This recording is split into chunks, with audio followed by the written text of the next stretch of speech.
തൊഴിലുറപ്പ് പദ്ധതി തകർക്കാൻ കേന്ദ്ര സർക്കാർ ശ്രമിക്കുന്നുവെന്നാരോപിച്ച് കേരള മഹിളാ സംഘം ജില്ലാ കമ്മിറ്റിയുടെ നേതൃത്വത്തിൽ കാഞ്ഞങ്ങാട് ഹെഡ് പോസ്റ്റ് ഓഫീസിലേക്ക് മാർച്ച് നടത്തി. NREG AITUC ജില്ലാ സെക്രട്ടറി വി രാജൻ ഉദ്ഘാടനം ചെയ്തു.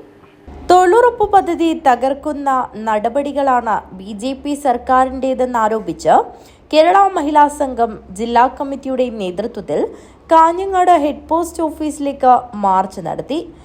NREG AITUC ജില്ലാ സെക്രട്ടറി വി രാജൻ ഉദ്ഘാടനം ചെയ്തു. പാവപ്പെട്ട ആദിവാസി വിഭാഗത്തിലുൾപ്പെടെ പെടുന്ന പാവപ്പെട്ട ആളുകൾ കൂടുതലായി അധിവസിക്കുന്നത് കൊണ്ടാണ് ആ ജില്ലകൾക്ക് മുൻഗണന നൽകിയത്.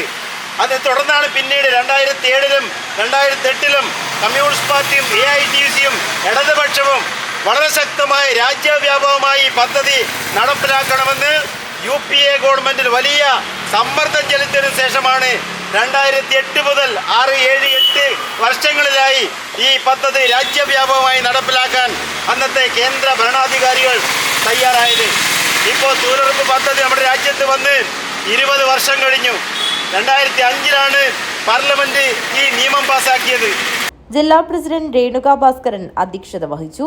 ES Bijumol, P Mini, E Pushpakumari, Mary George, Liju Abubakar എന്നിവർ സംസാരിച്ചു.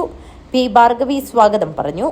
മാർച്ചിന് C ജാനു, മായ Karunakaran, TK Deepa, KP Rajitha, V Pramila, KP Sreelatha, K Bindu, PP Sunitha, Savitri Kannoth, MV Bhavani എന്നിവർ നേതൃത്വം നൽകി. News bureau, Kanhangad.